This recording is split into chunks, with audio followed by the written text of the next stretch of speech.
2026 সালে মাধ্যমিক পরীক্ষার্থী S Haldar sir YouTube channel থেকে তোমাদের সবাইকে স্বাগতম। আজকে তোমাদের জন্য আরও একটি নতুন ভিডিও নিয়ে এসেছি। প্রশ্ন সেট 2 মাধ্যমিক ভৌত বিজ্ঞান সাজেশন শেষ সময় সেরা প্রস্তুতি। তোমাদের পরীক্ষা আগামী 2026 সনের ফেব্রুয়ারির প্রথম দিকেই শুরু হয়ে যাবে।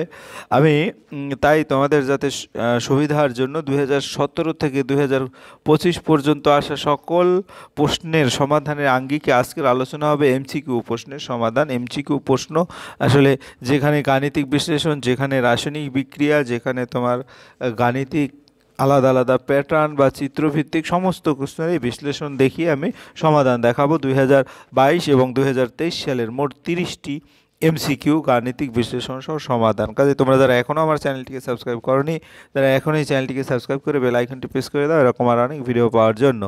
তো তোমাদের পূর্বেই বলেছি ভৌতবিজ্ঞান 2022-2023 সালের গাণিতিক বিশ্লেষণ এমসিকিউ উত্তর। প্রতিটি বোর্ড পরীক্ষায় তোমরা জানো ইতিমধ্যে 15টি এমসিকিউ প্রশ্ন আসে। আর এই ভিডিওতে তোমরা 2 ইয়ারে অর্থাৎ 2022-23-এর 15 ওরা 30 মার্কের পূর্ণাঙ্গ বিশ্লেষণ দেখবে। সরাসরি চলে যাচ্ছে 2023 সালের এমসিকিউ প্রশ্ন। তোমরা দেখতে পাচ্ছ ফিজিক্যাল সায়েন্স, এটা সরাসরি বোর্ড প্রশ্ন থেকে নেওয়া। ফুল মার্ক 90 আর 10 মার্ক ফর এক্সটার্নাল ক্যান্ডিডেটের জন্য 100 এবং ফর রেগুলার ক্যান্ডিডেটের জন্য 90। কেবলমাত্র বহিরাগত তো মনে হয়। যাই হোক, এখানে বহু বিকল্প ভিত্তিক প্রশ্ন এরকম করে প্রশ্নটা থাকবে। সেখানে 1 নম্বরের যে প্রশ্ন, প্রতিটি প্রশ্ন নিচে 4টি করে বিকল্প উত্তর দেওয়া থাকবে, যেটি ঠিক সেটি লিখতে হবে। এখানে দেখতে পাচ্ছ তোমরা যে 15 মার্ক। নিচের কোন গ্যাসটি ওজোন স্তরের ওজন ক্ষয়ে সহায়তা করে, কোন গ্যাসটি? তো এটা তোমাদের ইনফরমেশন ভিত্তিক উত্তর, এটা হবে সিএফসি অর্থাৎ ক্লোরোফ্লোরোকার্বন গ্যাসটি। ঠিক আছে, তাহলে আমরা এখানে সিএফসি উত্তর দিয়ে দেবো। পরের প্রশ্ন হচ্ছে 4 গ্রাম হাইড্রোজেন গ্যাসের জন্য এসটিপি মানে স্ট্যান্ডার্ড টেম্পারেচার প্রেসারতে পিভি এর মান কত? 4 গ্রাম হাইড্রোজেন।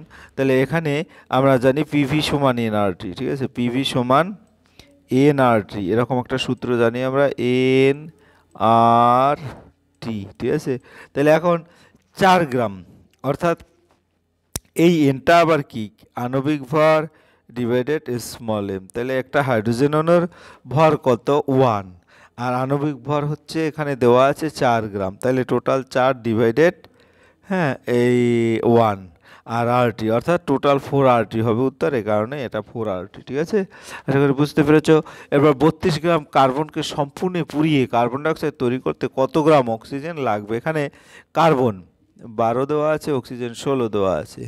তাহলে আমরা 32 গ্রাম কি 12 গ্রাম কার্বনকে আমরা যদি কার্বনের সাথে অক্সিজেন বিক্রিয়া করি, ঠিক আছে, তাহলে দেখা যাচ্ছে কার্বন ডাইঅক্সাইড উৎপন্ন হলো। ঠিক আছে, কার্বন ডাইঅক্সাইড। এখন এক্ষেত্রে কার্বন আর অক্সিজেন মিলে কার্বন ডাইঅক্সাইড উৎপন্ন হয়েছে।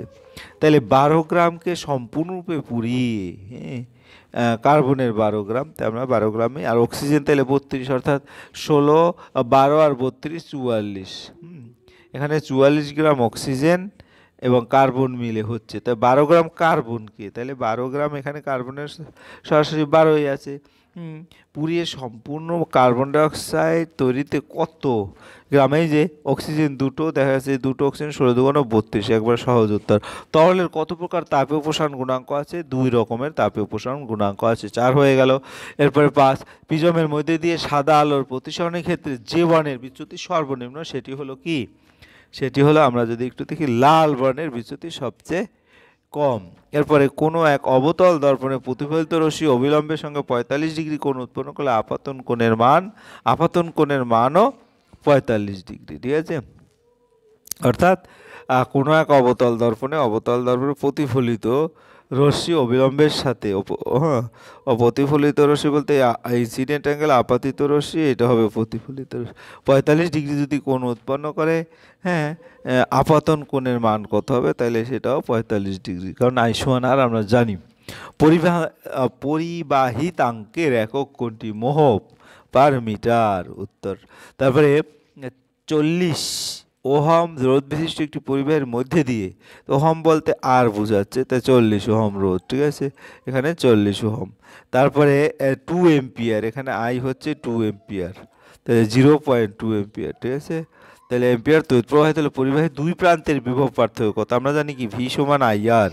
তাহলে ভি সমান আইআর, এই সূত্র ধরে তোমরা অঙ্কটা করে ফেলবে। তাহলে দেখা গেছে আই হচ্ছে কত 0.2 আর আর হচ্ছে 40, এই দুটোকে যদি গুণ করি তাহলে কত আসবে 4 দুগুণ 8 অর্থাৎ 8 ভোল্ট, উত্তর হবে 8 ভোল্ট। এরপর আমরা চলে যাবো পরের প্রশ্ন। আলফা রশ্মি, বিটা রশ্মি এবং গামা রশ্মির ভেদন ক্ষমতার সঠিক ক্রম হলো। সবচেয়ে বেশি ভেদন ক্ষমতা হচ্ছে আমরা যদি দেখি গামা রশ্মি, তারপরে বিটা, তারপরে আলফা, এটা উত্তর হবে। অর্থাৎ গামা রশ্মির ভেদন ক্ষমতা সবচেয়ে বেশি, তারপরে বিটা রশ্মি, তারপরে আলফা রশ্মি।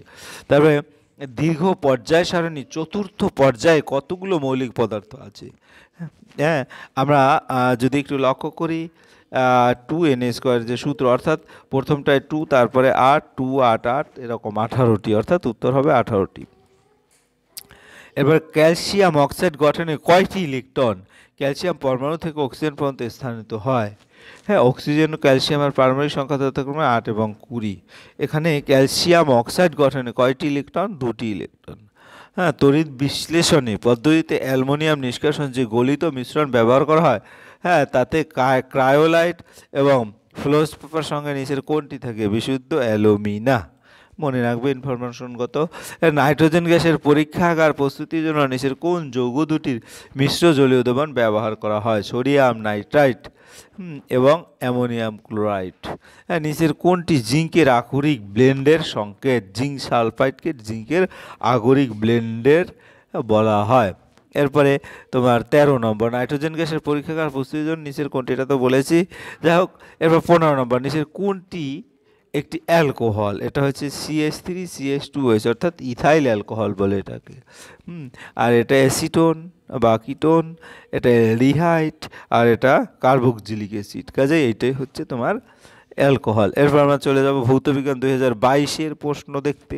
তো 2022-এর এমসিকিউ প্রশ্ন, সেই 15টি এমসিকিউ, এটা 2022 সরাসরি প্রশ্নটা নেওয়া।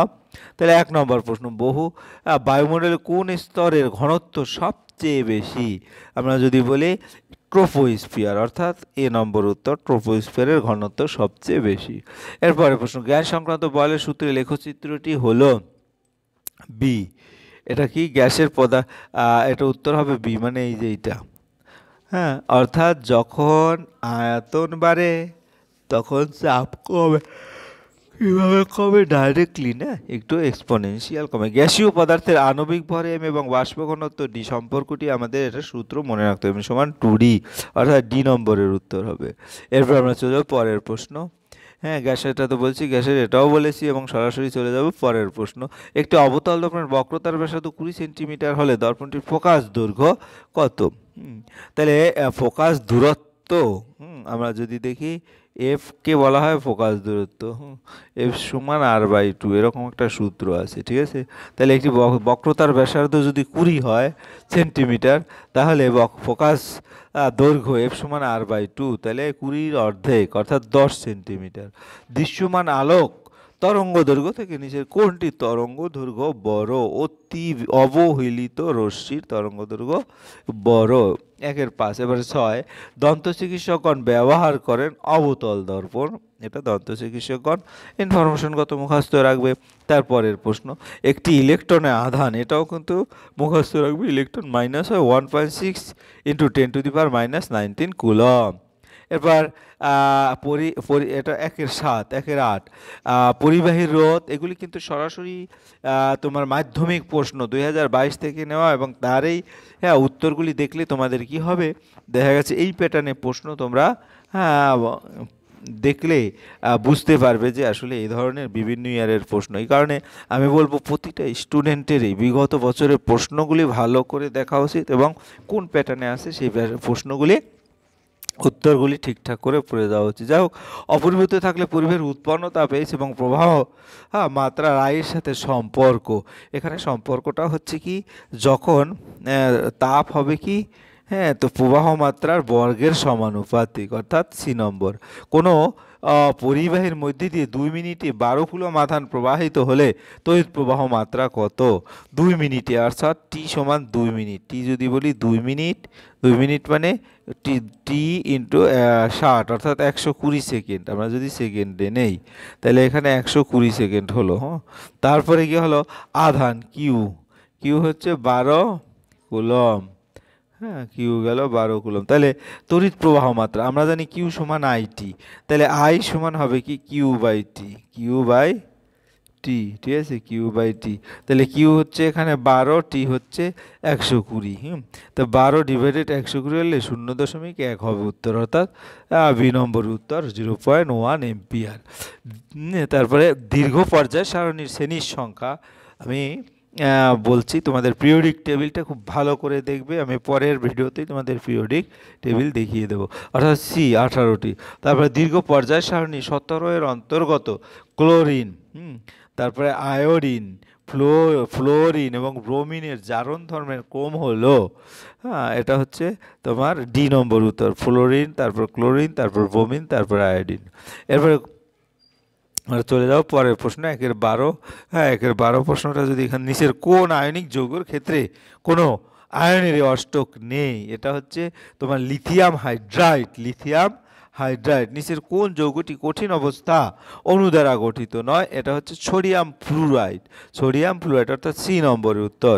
এরপরে তোমার 14 নম্বরের প্রশ্ন দেখব, তোমার অ্যাসিটিক অ্যাসিড এবং মৃদু তড়িৎ বিশ্লেষক, কারণ অ্যাসিটিক অ্যাসিডের জলীয় দ্রবণে কি হয়, হ্যাঁ, আংশিক বিয়োজিত হয়। তথ্যগত ভালো করে মনে রাখবে। এরপরে 15 তড়িৎ বিশ্লেষণ ও অ্যানোডে বিজারণ ঘটে, কি বলে তড়িৎ বিশ্লেষণের সময় কি ঘটে, হ্যাঁ, তোমার তড়িৎ বিশ্লেষণের সময় তোমার কি ঘটে, কাথোডে জারণ ও অ্যানোডে বিজারণ, বা উভয় তড়িৎদ্বারে উভয়, অর্থাৎ ক্যাথোডে বিজারণ এবং অ্যানোডে জারণ ঘটে, ক্যাথোডে বিজারণ এবং অ্যানোডে জারণ ঘটে। এই ছিল তোমাদের সামগ্রিক যে প্রশ্ন এবং তার উত্তর। হ্যাঁ, আশা করি ভিডিওটি যদি মনোযোগ সহকারে দেখো, প্রশ্ন সম্পর্কে যেরকম তোমাদের আইডিয়া আসবে এবং কিভাবে পড়তে হবে। আর এই প্রশ্নগুলি অনেক সময় হুবহু দিয়ে দেয় বা একটু ডিজিট চেঞ্জ করে দেয়, কাজে তোমরা সব দিক দিয়ে লাভবান হবে। পরিশেষে বলবো, তোমরা যারা এখনও আমার চ্যানেলটিকে সাবস্ক্রাইব না করে ভিডিও দেখছো, প্লিজ প্লিজ প্লিজ চ্যানেলটিকে সাবস্ক্রাইব করে বেল আইকনটি প্রেস করে দাও। ভিডিওটি দেখার জন্য অসংখ্য ধন্যবাদ। ভিডিওটি ভালো লাগলে লাইক, কমেন্ট, শেয়ার করতে ভুলবে না। আজ এই পর্যন্তই, ধন্যবাদ সবাইকে।